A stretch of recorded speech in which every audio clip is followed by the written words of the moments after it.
back with Nadia and Monet, Lips of Flame.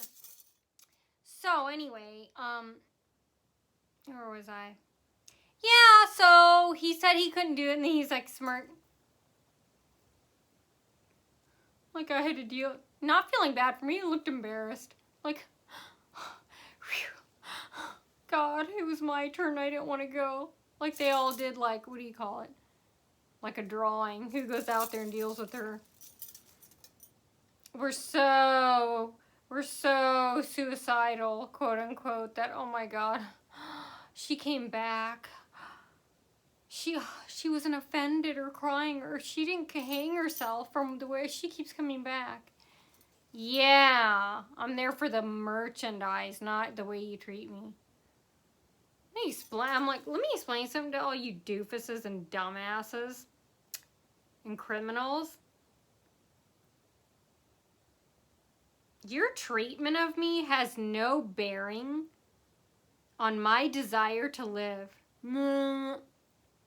Even if my life is really bad, homeless, captive somewhere, I still want to. That makes you want to live harder. I don't know. I don't understand. I've tried to put myself in other people's places.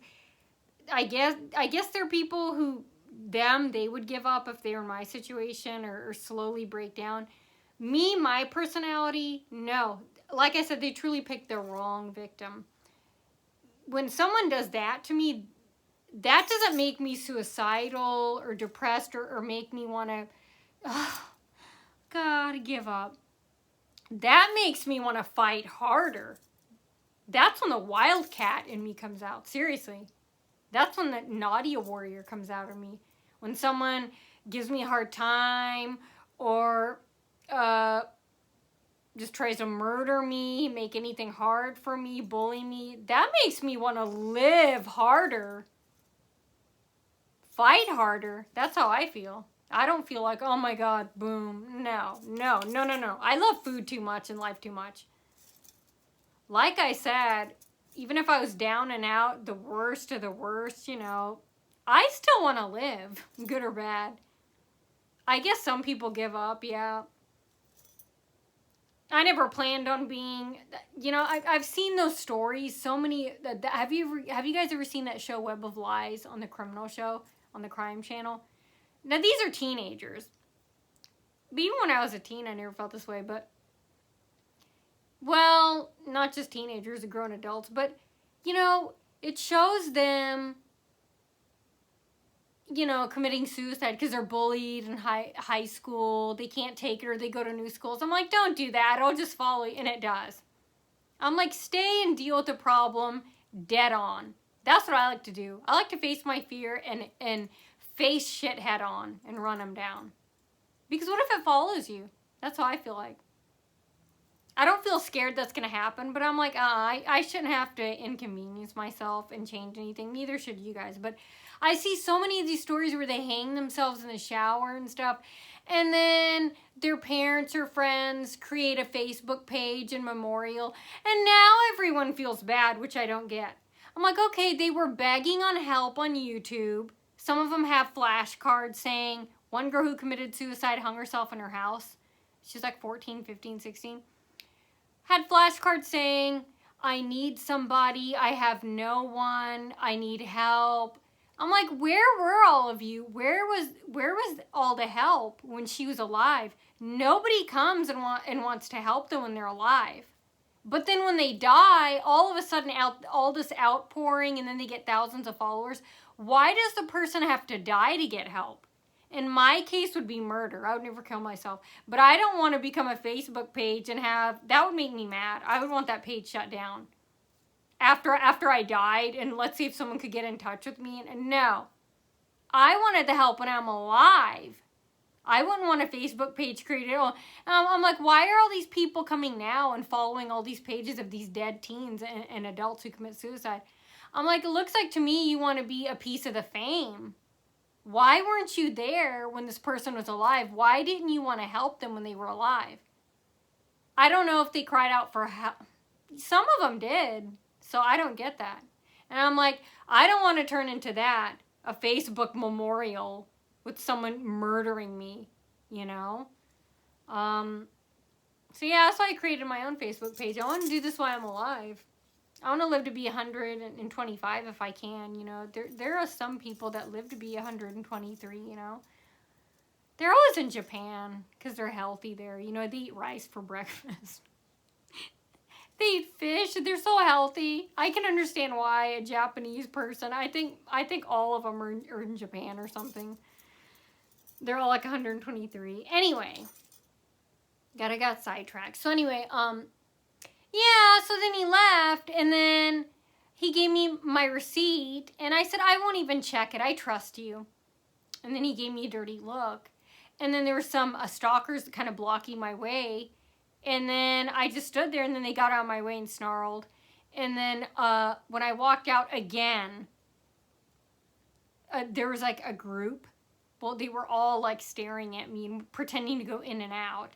And then there was like a group of stalkers across from me, and they were all crossing the arms like that. And when I got home, you know, I looked at the receipt, and again, they printed out page 1 and then 2 copies of page 2. And it wasn't the full receipt. And when I called back, I think she's a manager, is a female, and she goes, well, maybe you lost it. Well, maybe you forgot about it or something. Now, obviously, she's in on the stalking. That's why she said that. No manager ever says that to a customer. I go, no. I go, you guys didn't give it to me twice.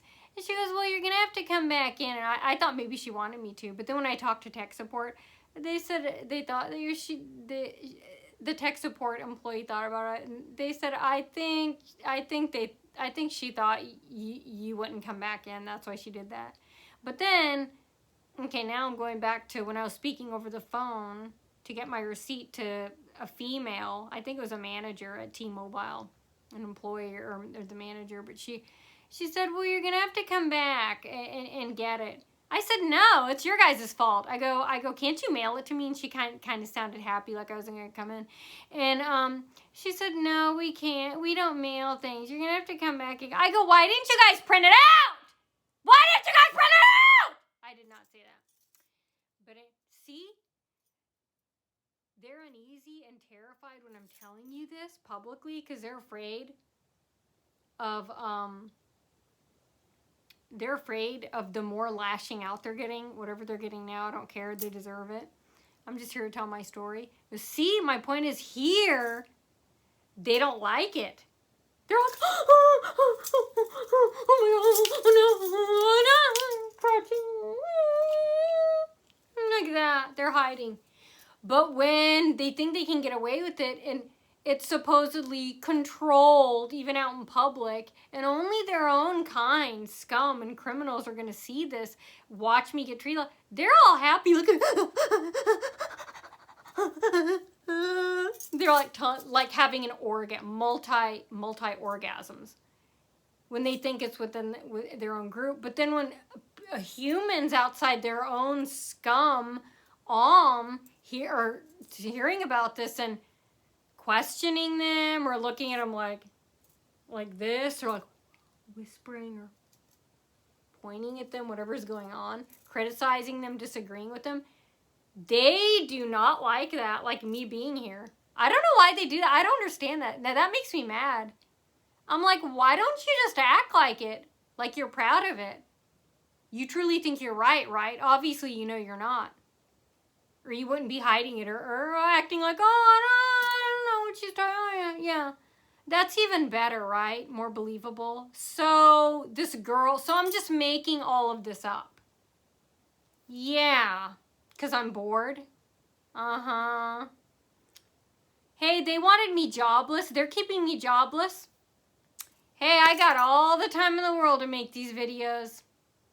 Don't you regret what you did in keeping me jobless? Hey, I found a whole new job here. Dr. Phil, help me. Someone help. Outside of India.